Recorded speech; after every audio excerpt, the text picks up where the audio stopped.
Terus terang saya ini pulang ke rumah gitu di Pondok Ranji sama di Rengas ya, dan Bojong sini. Rasa-rasanya itu begitu ke situ tuh kayak nggak ada apa-apa.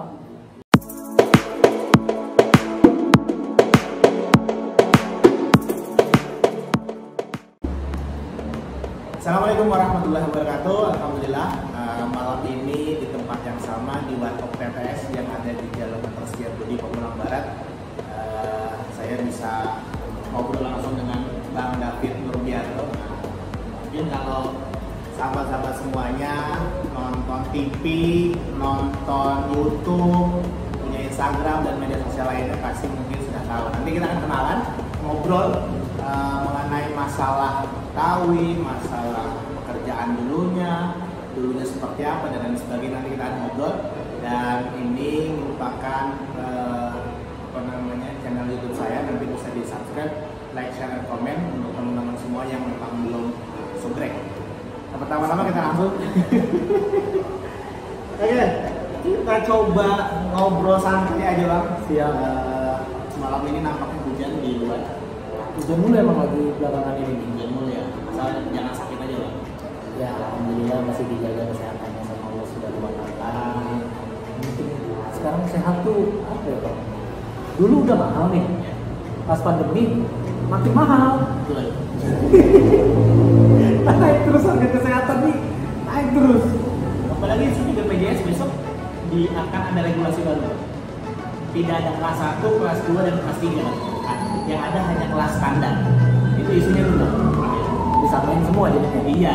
Jadi sepertinya tidak mau membedakan mana yang punya uang dan tidak punya uang. Regulasinya sepertinya sedang dibahas oleh pemerintah pusat. Itu isunya sih. Bagus sih. Tapi yang pasti yang saya bilang tadi ya kesehatan makin kesini makin mahal gitu. Nggak tahu ini mungkin berlakunya nggak ke semua orang kali ini, karena kan begitu pandemi masuk, kesadaran akan adanya COVID ini tuh nggak sama rata gitu, terutama di grassroots sih yang saya rasain ya. Saya kan juga Orang kampung merasakan nggak sih kira-kira adanya pandemi COVID ini? kita nih apa ya, bukan dibilang mantan grassroots, saya masih grassroots lah. Yang namanya kita lahir di kampung, besar di kampung, gede di kampung, banyak punya teman orang kampung sih, ya kita masih grassroots. Walaupun alhamdulillah derajat diangkat sedikit sama Allah, karir di dunia entertain, tapi pada dasarnya mindset kita nih masih grassroots. Terus terang saya ini pulang ke rumah gitu di Pondok Ranji sama di Rengas ya, dan Bojong sini. Rasa-rasanya tuh begitu ke situ tuh kayak nggak ada apa-apa gitu. Iya, nggak ada COVID lah ya? Iya, normal aja hidup gitu. Memang sih ada sebagian yang pakai masker gitu, keluarga nyai kan masih punya orang tua. Nyai saya alhamdulillah masih dikasih umur panjang. Itu masih suka jalan-jalan keluar, pakai sih masker, cuman kadang diturunin. Cuma kita gimana ya bilanginnya ya, namanya kokolot ya kalau kita orang dulu mah, ya kita mau ngomong ngingetin aja masker pakai masker. Tapi cuman yang namanya kokolot orang tua gitu, gampang lupa ya, kadang jalan ke bawah ke warung masker gitu. Jadi nutupin dagu ya?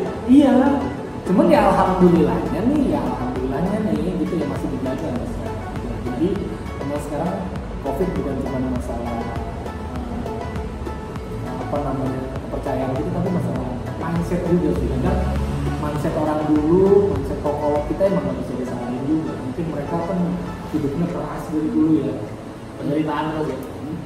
Makan seadanya ya enggak, makan nasi sama garam pernah ya, tapi ya kan dulu mainannya juga mainan di kebun begitu, dari HP semuanya ada di kebun, akrab sama yang kotor-kotor, maksudnya pekerjaannya ya petani, berkebun segala macam, itu kan bersinggungan dengan kotoran gitu. Tapi ya yang perlu kita pelajari dari orang dulu adalah mereka tuh apa ya, cukup gitu, Nggak berlebih, tapi cukup ya? Cukup. Nah uniknya boleh mungkin teman-teman masih punya orang tua yang umur panjang, alhamdulillah sekarang boleh ditanya gitu, yang sekarang masih sehat walafiat gitu, yang nggak punya penyakit yang berat gitu, ya boleh ditanya dulu tuh makanannya apa, gitu. Dulu tuh makanan juga nggak banget bang, ini singkongnya nasi gitu kan. Kalau belum ketemu nasi orang Betawi mah belum ingatnya. Belum bubur juga belum kita makan. Belum, kalau belum ketemu nasi makanya singkong, ubi, nasi, gatet, timpul, kacang, apa-apa Nah itu, apa juga timpul ya gitu. Pokoknya minyo digeprek. Ya pokoknya makanan-makanannya dari alam gitu yang mereka temuin di kebunnya sendiri. Dan itu kan cukup ya, maksudnya mereka nggak. Even itu mereka hidup di generasi yang sekarang kita nemuinnya banyak fast food, mereka nggak tergoda makan. Tapi yang kita boleh tiru dari mereka adalah mereka alhamdulillah umur panjang dan nggak punya penyakit serius. Dirinya gitu. Tapi pikiran juga mempengaruhi kan pastinya kan? Pasti kan orang dulu mah biasanya dipikirin bang, ya, ada duit gak ada duit seneng romannya kan orang dulu. Tapi ada omongan bahwa orang dulu, apalagi orang Betawi, bandanya dulu banyak, sekarang pada habis Pak. Itu benar, itu mah bukan cerita. kita bukan kita harus jujur lah atau kritik ya, maksudnya kita harus terbuka gitu bahwasanya yang kondisi orang Betawi kebanyakan sekarang gitu karena orang tua saya gitu nggak usah ngomongin wilayah kita aja gitu bang. Orang tua kita dulu punya tanah banyak, punya kontrakan banyak, ya bagaimana anaknya juga banyak. Anak satu nikah jual tanahnya di 100 meter lepas. Ini jatah lu nih. Adiknya lagi nikah juga kontrakan ini jatah lu.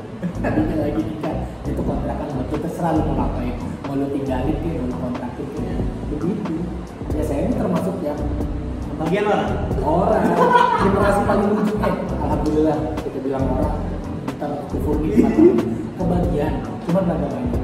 Ibarat kata ini saya ini generasi paling ujung yang kebagian. Setelah saya ini udah kagak ada lagi, udah paling ujung nih saya kebagian. Itu ada sepeda mah nggak nyampe nggak ada 70 meter malah alhamdulillah. Kontrakan 2 pintu cukup. Kita tinggalin sendiri ujungnya malah jadi rumah tinggal juga. Cuman emang begitu, mau gimana lagi? Itu bukan omongan yang memang negatif, tapi memang nyata. Untuk kita pun begitu. Ya itu bukan aib juga. Kan nggak ada yang salah dari aib. Yang perlu kita mungkin benahi adalah gimana mindset kita setelah itu apa. Jangan setelah itu mandek di situ, nganggur aja nggak punya kerjaan, kan yang salah. Nggak ada yang salah dari kita yang dapat warisan orang tua yang ada kodratnya takdir dan begitu. Alhamdulillah malah kita syukuri. Nah yang jadi masalah adalah setelah itu kita ngapain? Masa kita cuma ngandelin HP lah istilahnya, apa remahan lagi dari orang tua gitu, nada begini, Orang yang datang ya. kan kagak bisa. Tapi ini nggak sih teman-teman abang yang memang dulu sama permainan gitu, main seletik bareng atau gundu bareng gitu, atau main apa gitu. Sekarang kondisi gimana bang kira-kira? Apakah memang itu atas dasar teman-temannya memang mungkin ya udah karena punya orang tua badannya banyak sehingga terlewat pendidikan dan lain sebagainya tuh gimana? Rata-rata sih ya, rata-rata nih teman-teman sepermainan gitu. Rata-rata sih alhamdulillah sekarang ya udah ada kerjaan. Ya, kita nggak bisa bilang semua hidup enak, tapi kita bisa bilang dia jaga pom bensin aja kan itu udah. Ya, kalau saya sih lebih kepada begini bang, bahwasanya jalan hidup orang beda-beda. Cuman yang saya pelajarin adalah ternyata kita jadi preman zaman dulu, ibarat kata kita jadi jago zaman dulu gitu. Itu kurang kepake bang untuk masa depan. Kayak SMP, SMA gitu ya. Saya punya banyak tuh teman akamsi istilahnya daerah situ yang wah megang lah istilahnya itu yang jago lah bener. Apa namanya? Ya salah pergaulan yang mungkin maksudnya karena mereka akamsi itu tapi memanfaatkannya dengan hal yang kurang baik gitu, jadi pentolan istilahnya jadi mereka gitu ya. Kedepannya udah sekarang juga banyak kan kalau saya ketemu banyak cerita nyeselnya gitu. Iya. Kalau ketemu saya ini malah sungkan jadi gak enak gitu. Padahal dulu dia yang ibarat kita ngebincang kita nih, kita mah yang jadi orang yang culun mah ya slow-slow aja gitu ya. Tapi sekarang nih kalau kita ketemu mereka curhat itu begitu. Gue disortir dulu, hidup gue begini, itu gue nyesel dulu. Zaman sekolah gue bandel gitu, punya nggak pakai gitu ya. Tapi dulu ya benar sekolah tawuran mengikut bang, ikut jagain tas. Saya mah orangnya apa ya? Sebenarnya nggak punya nyali berantem, tapi kalau terdesak mah keluar juga. Kalau rame-rame berani. Berani. Dia marah. Lebih baik menghindar sih. Saya tuh tipikal orang yang lebih baik menghindari masalah tuh, dibanding kita nyari masalah. Cuma namanya berkah akam sih, emang gimana ya? Hoki-hokinya jadi anak kampung situ tuh kita jadi kadang dicolek-colek, kadang disengit karena padahal mah itu mah gak boleh berantem. Sering banget tuh Pandang aja karena akamsi ya. Karena akamsi gitu. Cuman memang kita nunjukin pernah berantem juga enggak. Cuman kalau orang ketemu kita nih respect aja bawaannya gitu. Kagak berani main-main, kagak berani nyolek-nyolek gitu, kagak berani nyari masalah. Gitu sih beruntung. Lu kamu di Pondok Ranji? Situ dari kecil di situ sekolah nggak pernah lewat lampu merah. Lampu merah ini stasiun. Ya apapun lah kita bilangnya kalau sekolah nggak pernah lewat lampu merah kan itu dekat rumah. SD Pondok Ranji 1 di dekat Kecamatan Cikarang Timur. Ya. SMP di belakangnya. Dulu tuh SMP 3 Ya dulu kan SMP terus Ciputat dulu kan masih Ciputat. Sekarang udah Tangsel udah berapa? Saya lupa sekarang udah. Jadi 10 kan. Terus SMA sebelahnya itu dua Ciputat dulu. Oh, PCR kalau masih singkatannya VCR keren, tapi singkatannya pelajar campur rawat karena sebelahnya ada rawa badak dulu. satu Ciputat dulu di PL ya stadion ini. Stadion ini sekarang masih satu. Sekarang geser yang PCR ini geser jadi 4 sama Tangsel. SMA ya. SMA banjir mulu tuh kan sebenarnya. SMA mah nggak tahu kan? Ada tahu kan? Tahunan juga. Bukan. Kalau saya SMA mah tahu juga. Iya, jadi itu tahunan juga, jalan juga, mana-mana gitu. Oh dulu di sini waktu SMP kita tahurannya di ini bang, di tol belum jadi. Tol Pondok Ranji di tol Pondok Ranji kan belum jadi tuh. Kan dipakai buat berantem tuh tawuran, sampai buat perang petasan. Tahun berapa? 92. Kalau apa namanya dulu bulan puasa ada petasan tuh. Oh, bisa ingat banget tuh udah berapa tuh di situ yang tangannya putus kena petasan. Itu pintu tol Pondok Aren dulu tuh tempat perang petasan asal lu tahu. Kan lama tuh dibukanya tuh tapi udah jadi. Jadi mainnya ke situ. Samping stasiun Pondok Ranji gitu. Kalau rindu nggak sih bang cerita-cerita dulu gitu dengan sekarang kok begini ya, dulu enak kok begini ya.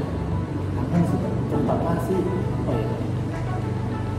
Ya itu tadi karena dulu itu mindset kita gitu. Jadi ya gitu standar bahagia kita tuh nggak tinggi. Iya nggak sih? Sekarang dengan adanya ini memang racun. Tapi saya bilang teknologi ini sebenarnya dampaknya bisa positif bisa negatif. Ya positifnya kita jadi bisa dapat informasi. Ya negatifnya salah satunya adalah standar bahagia kita jadi tinggi banget. Karena semua bisa dilihat dari sini. iya kayaknya ngelihat handphone lah orang punya senang diri bahagia kita pengen gitu kan. Ngelihat teman Insta story lagi liburan kemana gitu pengen. Ini standar bahagia kita tuh kurang terus gitu. Padahal dulu mah kita tiba main ke kebun aja bisa seneng gitu. Dulu mah bahagia banget main Tamagotchi gitu ya. Main game Dulu kita ngerujak patungan aja udah senang banget tuh gitu. Ngerujak patungan maksudnya lu modal AP gitu, Iya. kita ngerujak, Iya, gua modal ada garam, garam, iya, gitu. modal gula merah, ini gua punya pohon mangga, ya udah lu bawa mangga. Jadi udah seneng kayaknya. Makin kesini itu standar bahagia itu makin tinggi, kita makin susah ngejar dan makin gampang stres. bahagia tuh kalau ngajak keluarga jalan-jalan. Sekarang begitu kan Kalau ada bisa handphone baru posting di Instagram tuh kita lagi liburan di mana. Iya, gitu. Harga tuh sekarang jadi mahal gitu. Padahal dulu zaman kita kecil, ya itu kayaknya gampang banget gitu sih. Tapi dulu gaulnya apa bang? Sebelum stand up lah gitu. Dengar kayaknya ngojek ya. Iya, jadi yang namanya Betawi yang sedang-sedang ini kan dibilang kaya juga nggak di miskin gitu kan. Maksudnya cukup gitu. Cuman saya ini orang yang zaman sekolah nih bisa dibilang lumayan pinter, lumayan Tuh nilainya berapa? ya 3 besar masuk 3 besar. ranking gitu, pinter. Kan ekonomi kurang gitu.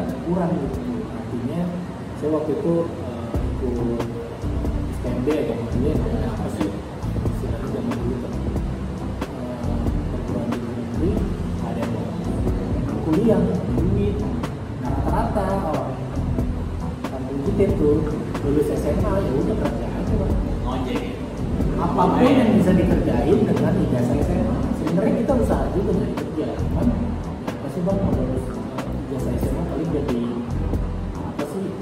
Yang tahu guru atau apa? Orang niaga, jaga toko, segala macam.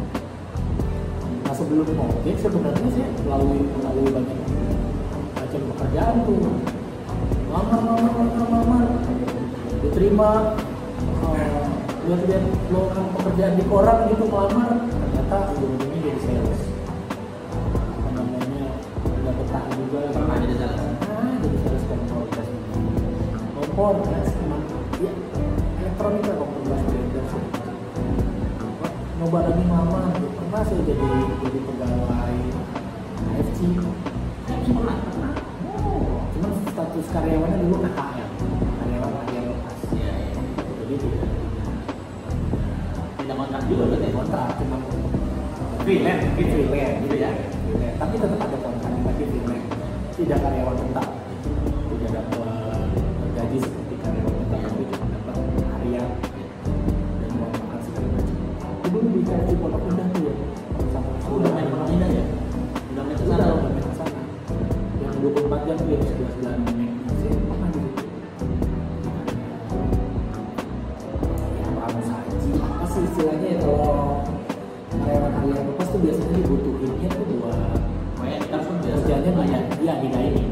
Jadi melayani apa yang ada di dining. Iya. Diskusi, makanan.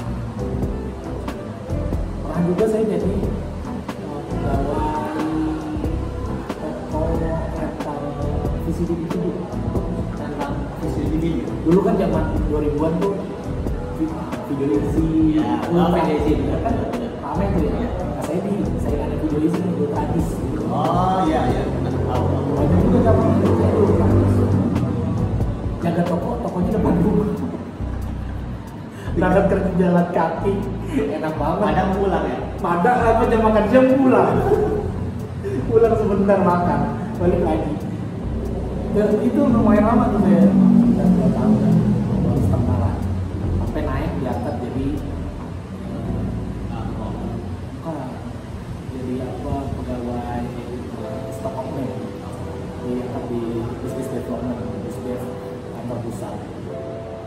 Kirim keluar kota pernah tuh. Pertama kalinya saya naik pesawat langsung ke Aceh. Namanya orang Betawi kaget kan. Wah gimana Cong, lu mau kerja di Aceh gitu, pikirannya udah mana-mana tuh udah ngeri segala macam.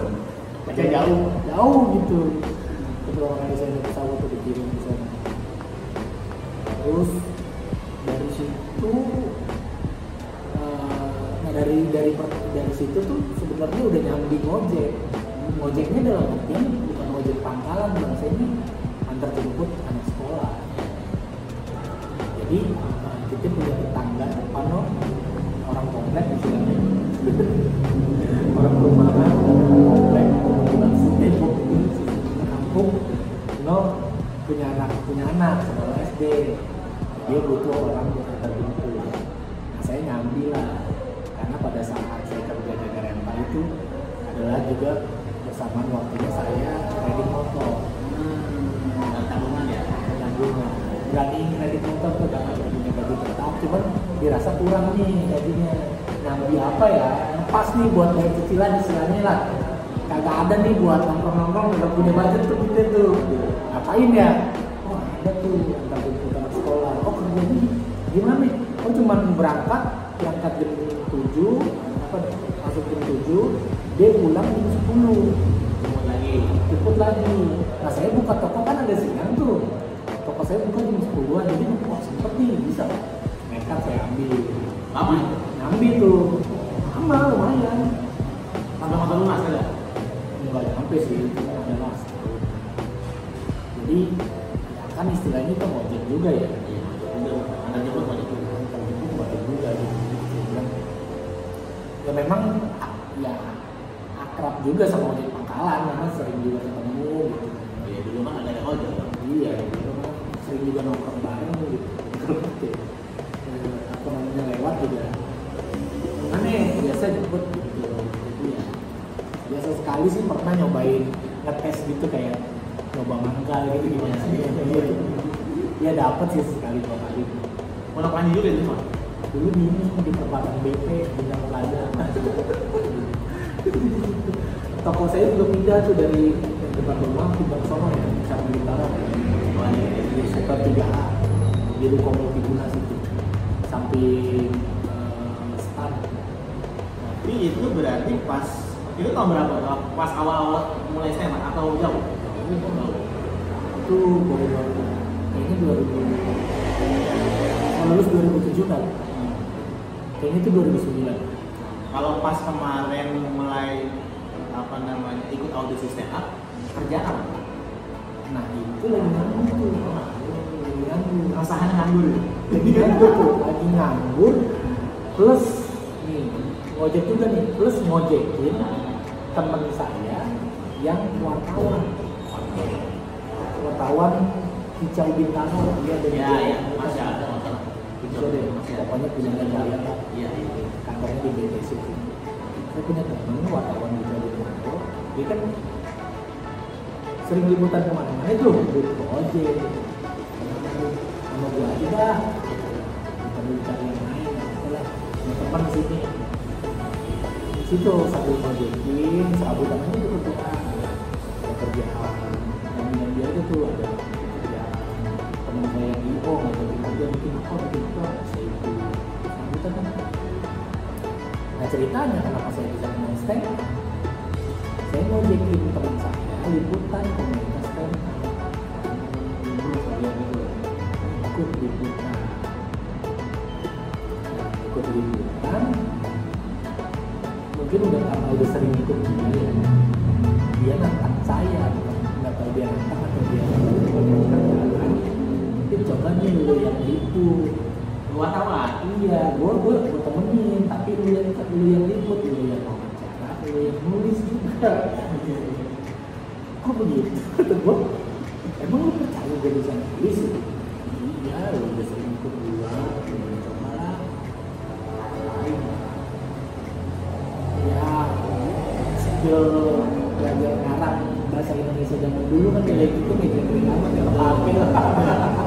Jadi itu banyak ngarang itu. Belajar mengarang itu dari gitu kan. Apa namanya bisa lah. Ternyata ya, bisa juga dikit-dikit. Meliput komunitas stand up, kok jadi penasaran apa sih ini orang ngomong sendiri akhirnya penasaran bisa nyoba ternyata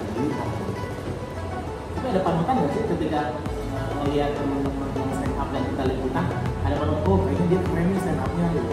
Ada panutan nggak pada saat itu dia dulu? belum malah saya bingung masih bingung sama seninya karena kan ini dari seni yang dari luar ya kayak si lawak kita kan rentong ini kan Mali, Bolong, Bokir, Monori Nggak ada punchline bahasa-bahasa begitu ya?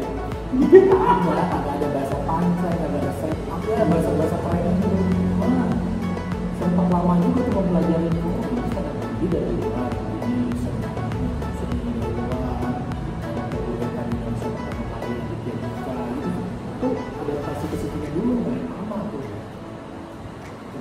jadi belum ada panutan jadi referensi melawaknya waktu itu masih antah berantah gitu pertama kali nyoba juga formatnya salah saya orang bilang stand up itu kesusahan segala macam, harus ini nulisnya bahannya. Saya nambahin bahan yang dari internet, salah gitu, dikoreksi sama senior akhirnya tahu pakem yang benar, keterusan sama sekarang. Tapi nulis susah nggak sih Bang? Untuk awal-awal kayaknya seru ya mas stand out, ngomongin 8-7 menit. Nulisnya susah nggak sih? Bahan materi stand up itu bisa punya materi lucu 3 menit aja tuh prosesnya panjang banget. Saya aja nih perlu waktu 2 bulan 3 bulan lah untuk bisa dapat titik tawa di tempat latihan itu. Nah dulu tuh alhamdulillahnya saya dapat atmosfer komunitas yang masih keras gitu. Kerasnya gini Bang, kita kalau belum lucu itu belum ditemukan, boro-boro ditegur kan? Jadi kita belajar dewek, belajar sendiri. Iya belajar sih, cuman mau nongkrong tuh masih segen Bang. Belum lucu kita. Belum diajak nongkrong kan biasa kita kalau komunitas stand up habis latihan gitu, habis latihan di kafe gitu kita ada nongkrong. Nah itu belum yang belum gitu kalau belum lucu. Nah, belum disapa ya. Belum bisa apa, belum bisa kenal. Tapi gitu, kalau udah emang perlu lucu dulu, mungkin mentalnya pelatih di situ. Begitu udah latihan lucu, lumayan lucu baru. Oke, kayak gitu baru diajak nongkrong itu loh. Tapi awal mulai stand up yang di mana? Yang label pertama yang mulai punya gambar stand up ini. Bintaro ada ya stand up BTS. Bintaro Tangerang sama. Dulu tuh di coffee sektor 1 yang sekarang distro tuh ada musik. Yang pertama kali itu orang-orang rumahan ya stand up. Campur sih. Dulu tuh masih dari mana-mana, dari komunitas Depok, Bekasi semua masih latihannya tidak gitu. Tapi di antara orang-orang yang dulu kenal ada yang sukses masalah. Maksudnya yang Maksudnya misalnya masuk TV, sekarang masih tetap eksis di SMA, misalkan dari orang-orang dulu yang ini gue ngeliat nih dulu dia temen gue nongkrong sebelum gue kenal stand up dia udah duluan. Ada nggak sih yang dulu gabung di BTS itu udah orang? Wah ada ya sama sekarang. jadi memang kalau teman-teman lihat tuh komika di Indonesia yang namanya terkenal musik sangat dan benar-benar itu adalah rata-rata komika yang lahir dari komunitas. Karena itu tadi kita punya apa ya atmosfer yang tuh apa bikin kita tuh kerja keras gitu. Jadi punya mental baja, terus paham stand up sampai ke akar-akarnya, itu rata-rata yang bisa sukses dan survive sampai sekarang kan. Nah sekarang kita ibaratkan bahwa dulu meri ya bahasanya. Dulu meri ngojek jadi tukang CD dan lain sebagainya. Sekarang sudah mulai banyak dikenal orang, subscriber banyak, follower banyak, sering di TV. Kalau bikin materi, misalkan besok ada job gitu, bikin materi baru fresh untuk berapa lama sih Bang? Kita tuh bukan pekerjaan yang bisa dadakan. Artinya gini, besok ngisi acara, dia request materi ini udah besok nih Bang ya. Mungkin kita bisa cari 1-2, tapi pasti sisanya kita ngandelin materi yang sudah lama kita tulis. Artinya pekerjaan stand up comedian ini pekerjaan nyicil materi. Jadi materi yang kalau ada kepikiran apa tulis aja tulis. Karena sewaktu-waktu job yang dadakan itu bisa kita pakai. Ngumpulin, kita tabung. Memang ya gitu kita emang kadang mengutin remahan materi sebelumnya, materi lama jadi tabungan lagi untuk ngisi acara misalnya. Ya nanti modifikasinya kita bisa sesuaikan lah dengan tema acara segala macam itu dia yang sebenarnya bisa kita sesuaikan. Tapi yang pasti kita tuh nggak bisa yang besok tapi request materi baru semua ya soal ini. Saya nggak bilang nggak bisa, tapi berat banget pasti. Ini pernah mengalami hal itu. Baru ya, nggak boleh ada ngebully, nggak boleh ada apa permintaan keras. Alhamdulillah sih enggak sih. Paling enggak kalau emang yang pengen banget baru gitu ya kita perlu waktu spare yang agak lama dibanding sehari gitu. Tapi pernah nggak sih Pak peralihan dari orang yang dulu bukan siapa-siapa menjadi siapa-siapa, ada apa ya? Sindrom artis atau sindrom star atau apa sih jenisnya? Star syndrome. Star syndrome. Pasti ada. Saya pun nggak. Berapa lama? Aduh. Banyak asli. Gini, artinya gini. Kita buka-buka aja karena sudah sama-sama dewasa pendengar yang dewasa. Semenjak kenal stand up, saya jadi bandel. Ya. Segala sesuatu kebandelan yang saya nggak bisa lakukan pada saat saya masih miskin, itu saya lakukan karena saya merasa saya punya uang. Iya. Pelajaran hidup yang bisa diambil memang benar. Kadang ujian terberat dari Allah itu bukan susah. Apalagi kita yang udah pernah susah, Bang. Itu udah biasa. Tapi dikasih seneng, Bang.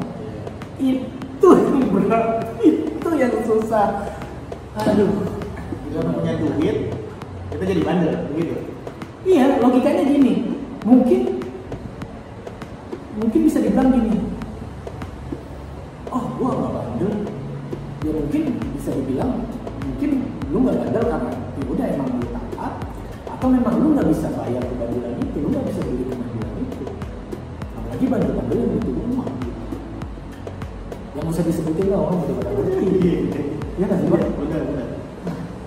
Itu begitu kita hidup yang tadinya susah nih, prihatin, apa serba dicukupin, kagak ada lebihnya nih dibanding kita ini. Tiba-tiba berubah 180 derajat, punya duit, tiap minggu ada duit ditransfer masuk ke rekening Dia lagi gede. Gimana kita kagak apa ya?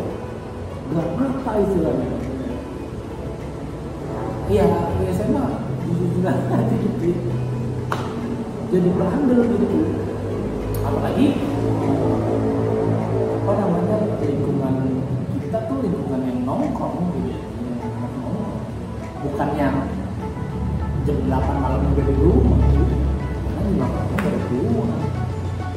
Jadi ya saya bilang itu sindrom Dan itu berubah kehidupan 180 derajat. itu nggak berubah. Dan ya makin kesini makin tahu tentang hidup, apalagi sekarang udah berkeluarga. Kalau sebelum kita lagi ya jadi ada apa sih kayak dari fase hidup yang memang harus dilalui gitu, maksudnya kayak jalan hidup dulu begini ya ternyata. tapi jangan sekali-kali ya bahwa lu ngalamin juga nakalan dulu baru nanti gitu. Kalau emang taat ya udah taat aja. Bukan kalau emang hidupnya lurus ya udah usahakan lurus. Jangan pengen nyobain Jangan dicari-cari. Kalau gua memang terbawa arus keadaan segala macam dan memang guanya emang nggak kuat iman segala macam jadi. Dan itu sebelum nikah. Sekarang bandel lagi gitu ya. kayak nakal. Itu mah konten doang buat jualan. Itu kan rata-rata cerita masa lalu. Sekarang mau ngelakuin lagi gue takutnya sama dua, sama Allah sama bini. Udah dua tuh perpanjangan tangan Tuhan tuh udah dikasih di sebelah kita tuh bini ini yang ngawasin kita. Lagi bocah perempuan ya. Iya. Apalagi sekarang punya anak wadon. Udah hati-hati banget sekarang. Tapi orang tua gimana ketika anaknya bisa masuk TV gitu? Oh anakku masuk TV nih, apalagi gak ada adik. Nah ini gimana ya? Keluarga kita yang belum bintang kayak kaget semua. Malah semua pada bingung. Lu jadi perawat di rumah lu kerjaan lu Iya, agak lucu ya. Agak lucu. Kok bisa lu jadi perawat? Cuman yang namanya keluarga mah selama uang belanja ngalir mah ditutup mata lah cuma ya mau kerja apa terserah. Yang penting di rumah di dapur dulu. Begitu sih supportnya orang tua sama alhamdulillah percaya di sama dia. Tapi jatuhnya berarti dari mulai nampil di TV itu tahun berapa sih? 2012 2012 kali ya. Saya sebelum masih stigma tapi 2012. Lama juga, 8 tahun kali.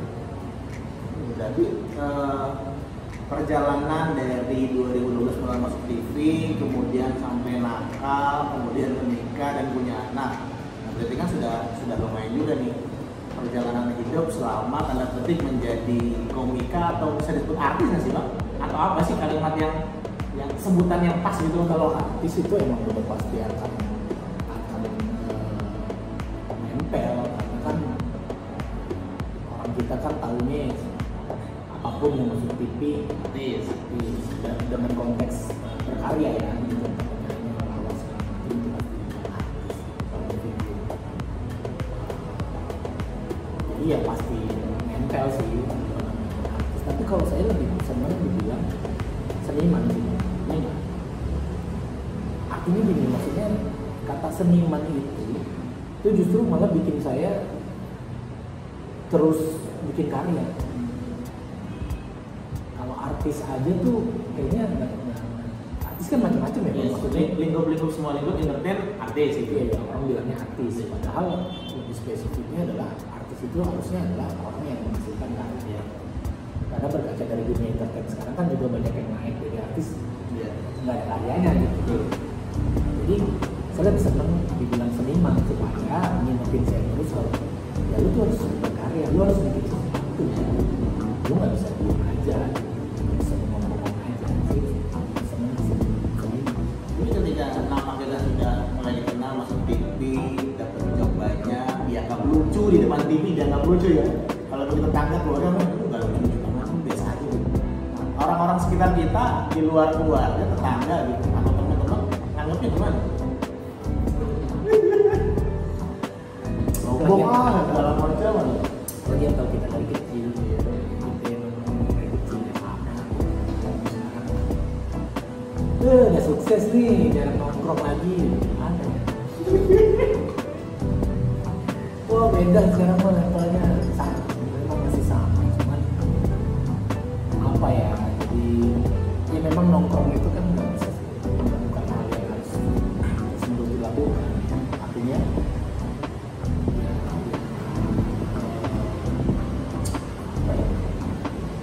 bilang Orang ada waktunya juga. iya prioritas sih, masalah prioritas aja. Apalagi kita udah punya pekerjaan yang punya lingkungan sendiri, pasti kita harus terus itu dimaklumi aja gitu, dimaklumi aja. Tapi kan yang penting kita nggak lupa banyak juga nggak nengok. Tapi banyak yang bilang ah sombong lo sekarang lo sibuk, buat ini mah nggak ada, keluar mulu, segala macam. Alhamdulillah saya kalau pulang ke rumah sama alhamdulillah tuh jalan utang bisa beli rokok nyepet gitu. Kalau bisa nyepet gitu. Tapi arti kesuksesan bagi David Nurbianto itu apa? Apakah karena 180 derajat itu berubah dari bahasa tersebut jadi apa? Atau apa sih arti kesuksesan? Makin kesini sih makin dewasa sih harusnya artinya makin dalam ya.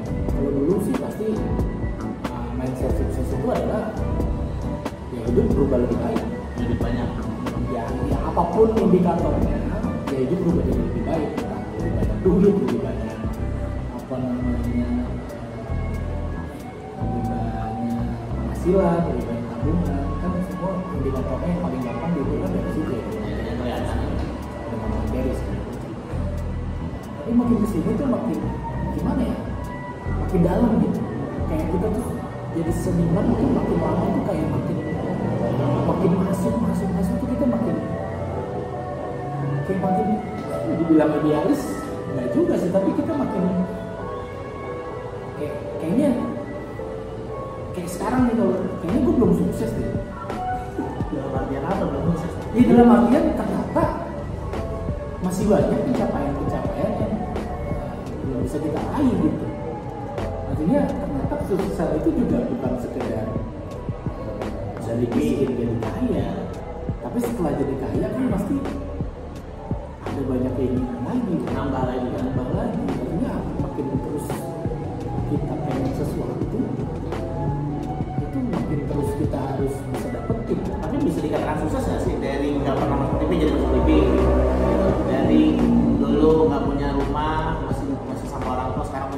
diartikan sukses nggak sih dalam bidang itu misalnya, walaupun tetap ada pencapaian baru yang nanti akan tumbuh. Ya, ya bersyukur sih ya, alhamdulillah sih kalau misalnya. Tapi kan itu kan biasanya dilihatnya dari luar gitu, orang melihat kita gitu ya. Begitu kita lihat keluar kan beda lagi gitu ya kan. Kalau orang lihat kita ya pas sukses dulunya, katakanlah orang nggak punya sekarang alhamdulillah orang ada gitu. Sering minta alhamdulillah sekarang sering kasih. Makanya hal-hal yang berkaitan dengan materi itu bisa jadi kesuksesan yang paling gampang kita lihat gitu. Yang alhamdulillah sih bisa dibilang itu satu pencapaian dari sekarang juga. Tapi kalau di kitanya yang bilang lu udah sukses belum, tetap aja namanya masih banyak dunia. Apa pasti kita bilang alhamdulillah masih ada lagi yang lebih sukses. Pasti begitu mindsetnya. Oke, lebih menarik ini terkait dengan biografi pekerjaan dan juga proses dalam kehidupan, pernah nakal gitu kan. Jadi bagus sih sebenarnya program Ayah Nakal ini menceritakan kenakalan kita waktu dulu ya. Dan kemarin menarik terkait dengan Open BO ya. Iya. Open BO itu menarik sekali gitu. Jadi kalau saya sih gini satu gitu. Ya kita apalagi kita yang pernah nakal atau masih nakal sampai sekarang gitu. Atau kita punya teman-teman yang memang nakal. Pasti tuh nakal itu menurut saya pasti. Lu nggak akan selamanya di situ. Gue yakin, saya yakin dong. Ya tergantung umur sih, tapi ya, ya maksudnya nggak akan gitu selamanya kita anak nakal selamanya. Pasti ada fase, itu kan fase. Gimana ditanya, lu mau ngomong atau mau tetap di situ? Lama sebenarnya relatif ya. Relatif itu tergantung ditanya. Lu mau di situ apa sekedar mampir doang di situ? Lu mau move on gitu, move menjalankan kenakalan lu, atau lu mau bolak-balik? Ini karena di sini kita balik lagi gampang bolak-baliknya gampang gitu. Atau lu mau benar-benar pindah, ninggalin semuanya? Karena sekarang lagi ramai bang, artis hijrah. Hijrah berarti hijrah kan dari keburukan bisa ke apa jadi terang benderang, jadi yang lebih baik. Gimana tuh menanggapi? Apakah memang dulunya gelap gulita gitu kan? Kehidupan sekarang udah mulai hijrah. Kalimat hijrah lagi ngetren. Iya. Tapi kalau saya sih agaknya ini kalau namanya kehidupan public figure itu kita nggak usah sebut nama lah. Iya. Secara umum public figure itu memang dunianya tuh dekat dengan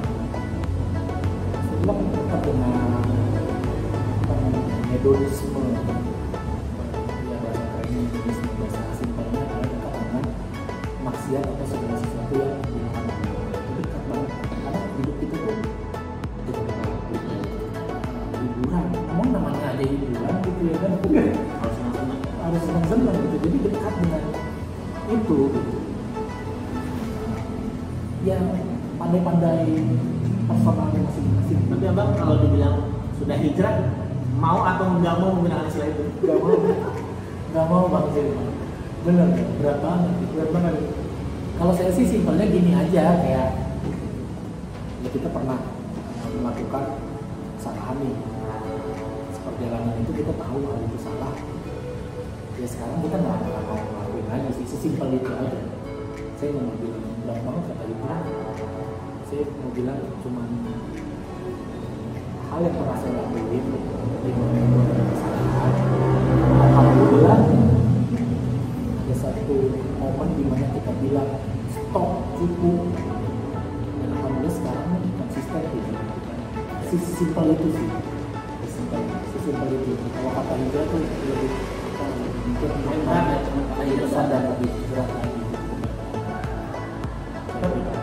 Tapi kalau dalam hidup ini untuk kedepannya apa yang ingin dicapai lagi dalam karir misalkan atau dalam keluarga gitu, ini dalam kehidupan apa yang memang ingin dicapai? Apakah nanti bikin apa stand up tour misalkan kayak Bang Panji misalkan tour ataupun di Indonesia sendiri? Kalau dalam karir di dunia stand up comedy pasti pencapaian tertinggi itu adalah ya kita nggak bisa kasih lihat top of mind-nya media di Indonesia siapa. Top of mind dalam artian dia yang paling banyak karya, dia yang paling banyak punya exposure gitu.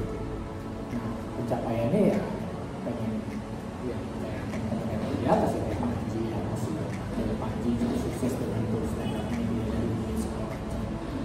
Ernest sukses dengan produk film yang segala macam, fokus di situ. Dunia sekarang sudah settle di situ. Jadi pencapaiannya pasti ke arah situ, ke arah yang dimana karya kita bisa lebih banyak dinikmati,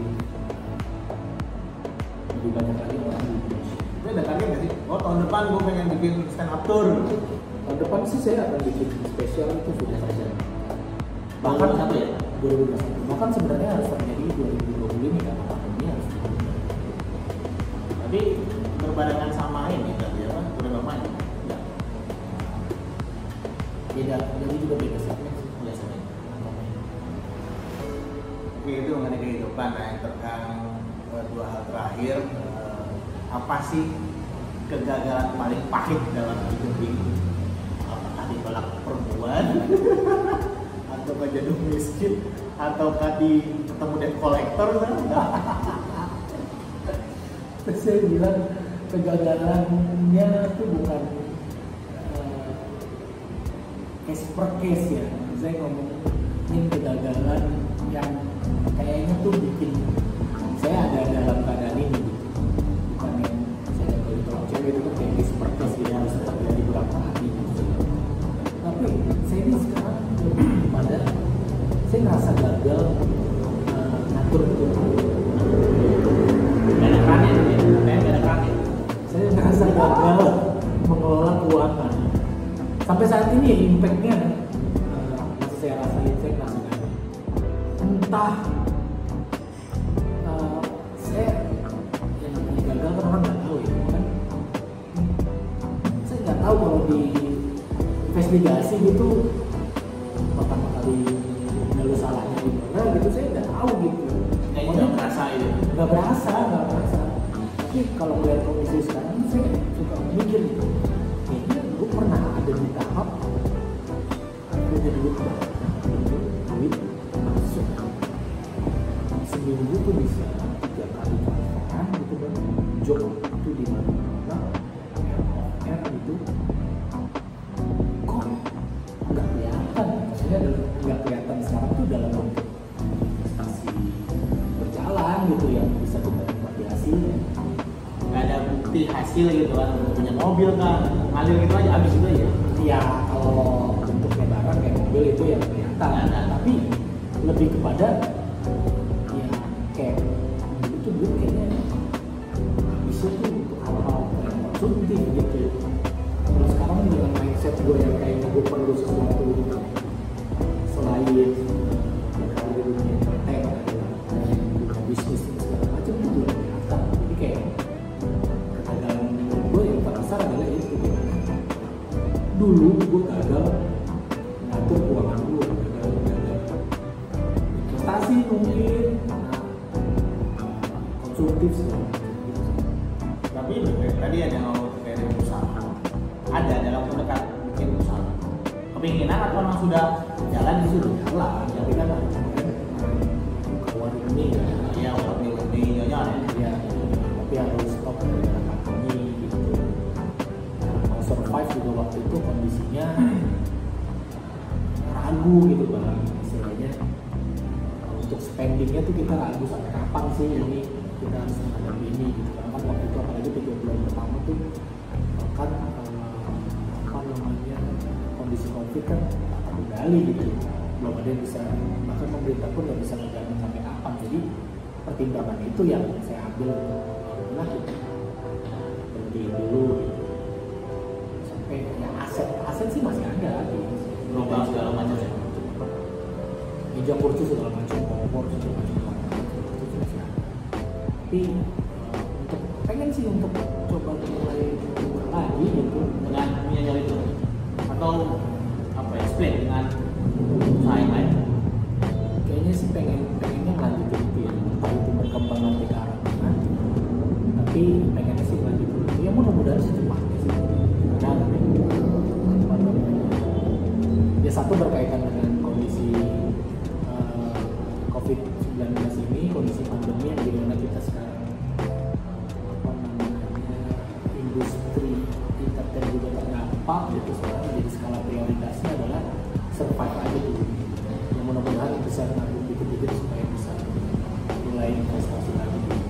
kapan lah. Ya memang kondisi pandemi kan membuat semua orang berubah, karena sosial berubah. Iya, mindset kita, prioritas kita kan sekarang kedepannya ya gimana kita bisa survive dulu nih. Oke, terakhir mungkin ada kalimat apa penutup atau motivasi atau nasihat atau wejangan ataupun sejenisnya namanya buat teman-teman anak-anak muda di sana yang memang nonton channel ini. Apa sih dari orang yang dulu ya nggak punya atau cukup saja sekarang bisa seperti ini dikenal banyak orang, apa motivasi yang bisa disampaikan kepada teman-teman semua?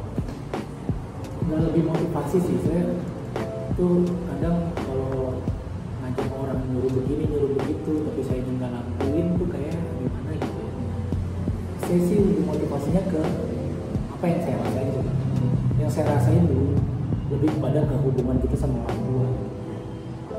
Dulu itu mungkin yang anak-anak sekarang merasa gitu, dulu nggak disupport sama orang tua, kayaknya orang tua negatif thinking sama lu, sama apa yang lu lakuin. Sebenarnya orang tua tuh cuma bukti. Kayak dulu saya kelas gitu, keluarga saya bukan keluarga yang utuh gitu, broken juga gitu. Apalagi keluarga saya dulu, mencang-mencing saya terutama tuh ya, itu kayaknya kalau saya masih nganggur gitu, kayaknya saya sampah gitu. Nggak dianggap ya? Jadi dianggap kayak bocah apaan sih lu? Bahasanya gitu lah, bocah apaan sih lu? Luar malam mulu kagak masih 5 tahun. Iya. Sebenarnya orang tua tuh nggak salah, mereka cuma butuh dibukti. Kalau memang lu pengen dapat support, ya lu buktiin apa yang selama ini dilakukan, lu kerjakan, yang lu lakukan di luar rumah, dan lu pulang ke marah-marahin, itu menghasilkan. Buktiin. Keluar malam boleh tapi pulang berduit. Gua malam boleh. Ngepet. Jangan jalur yang negatif, dalam jalur positif. Jadi orang tua tuh cuma butuh gitu. Orang tua akan terus ngomel ketika lu pulang malam, main dulu, keluar rumah dulu. Tapi kok lu gitu-gitu aja, ya wajar orang tua akan. Udah lu ikutin kata gua aja. Udah lu apa namanya gua ikutin SPNS aja. Udah lu kan kadang nurani kita kan berontak kan. Kita tuh pengennya apa? Pengennya apa? Nah titik tengahnya adalah bukti. Dulu sih begitu. Itu tadi yang saya bilang belajar sekarang kan malam lah, kehidupan kita kan malam jam 8 baru mulai kita latihan, pulang kadang nongkrong lagi, kadang mereka pulang nginep di rumah teman cari nulis materi, ditanyain kan dicariin lo kemana ngapain. Nah begitu kita masuk TV, orang kan lu kok masuk TV ya selama ini mau kerja lu latihan stand up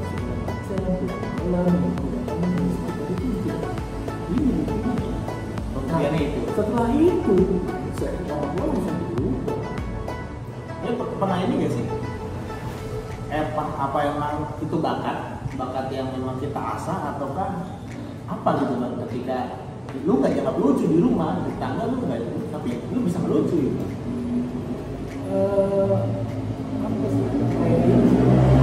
Mungkin lebih ke sense of humor ya, kayak apalagi Betawi yang tukang nongkrong yang kita merasa lucu pas kita nongkrong ya, kan kita kan pasti apa namanya ceng-cengannya udah sadis-sadis banget ya kan, Kayak bapak lagi. tapi kita nggak pernah sakit hati. Kita kalau bercanda sama temen pahit-pahit banget, dah iseng-iseng banget, tapi mulut kita tuh jahat. Terus ya hahaha mulu pasti kan kita kalau nongkrong di warung pasti kan yang dicari kan hahaha. Itu sih, jadi apa namanya, dari situ sih berangkat PD itu udah kita gue kayaknya bisa kalau mau dari keyakinan itu kita masuk ke setelah dia ternyata memang banyak yang dipelajari, tapi itu sense of humor adalah modal yang sangat penting yang bisa memuluskan jalan kita dibanding orang lain tuh lebih cepat karena kita pasti proses belajarnya lebih cepat karena kita bisa humor. Oke teman-teman semua, sahabat-sahabat semua, menarik sebenarnya kalau kita lanjutkan panjang lagi, nanti mungkin ada sesi berikutnya. Yang terpenting kita malam ini sudah mulik kehidupannya Bang David sebagai anak Betawi yang bisa nongol di TV gitu kan, bukan hanya idol aja, tapi ini anak Betawi yang bisa stand up, yang sekarang sudah bisa dibilang sukses lah dengan di TV, subscriber banyak, follower banyak, dan itu bisa membuktikan bahwa teman-teman dari latar belakang apapun, anak Betawi, anak Sunda, Batak dan lain sebagainya sebenarnya bisa sukses, tergantung kita juga. Betul. Yang terpenting kitanya juga harus miris juga sih, harus prihatin ya terhadap keluarga. Kalau kita jadi begini-begini doang, kalau ngantuk gak ada kerjaan, ya gimana kita mau buat bangga orang tua gitu kan? Kalau kita nggak merasa sendiri ya, walaupun kita paham lah banyak orang-orang di sana yang memang berkecukupan lah, tapi mau sampai kapan kita ngandelin orang tua gitu? Kita harus berdiri sendiri. Makanya orang Betawi, khususnya saya juga asli Betawi, tapi asli Pondok Ranji, sekarang tinggal di Pamulang ya. Pamulang, ya alhamdulillah bersyukur ada contoh lah bahasanya, walaupun memang mungkin kita juga belum baik-baik banget gitu, tapi mungkin bisa dipelajari atau sharing nantinya untuk bisa ditiru apa yang baik dari kita dan jangan ditiru apa yang kurang dari kita. Yang anak-anak kan jangan ditiru, tapi kegigihan, cara belajar, motivasi dan lainnya itu perlu ditiru oleh sama-sama semuanya. Iya, jangan ditiru nakalnya doang, jangan. Itu proses hidup, nanti akan mengalami semuanya. Mungkin malam ini cukupkan dulu, nanti kalau memang kita ada waktu buat panjang kesehatan kita bisa lanjutkan kembali. Yang penting jangan lupa subscribe, like, share, and comment di channel Bang Ferdi TV. Mudah-mudahan program ini, tayangan ini bermanfaat untuk semuanya dan bisa menjadi trigger teman-teman untuk bisa serius di bidang masing-masing, khususnya stand-up comedy. Akhir dari saya, assalamualaikum warahmatullahi wabarakatuh. Assalamualaikum.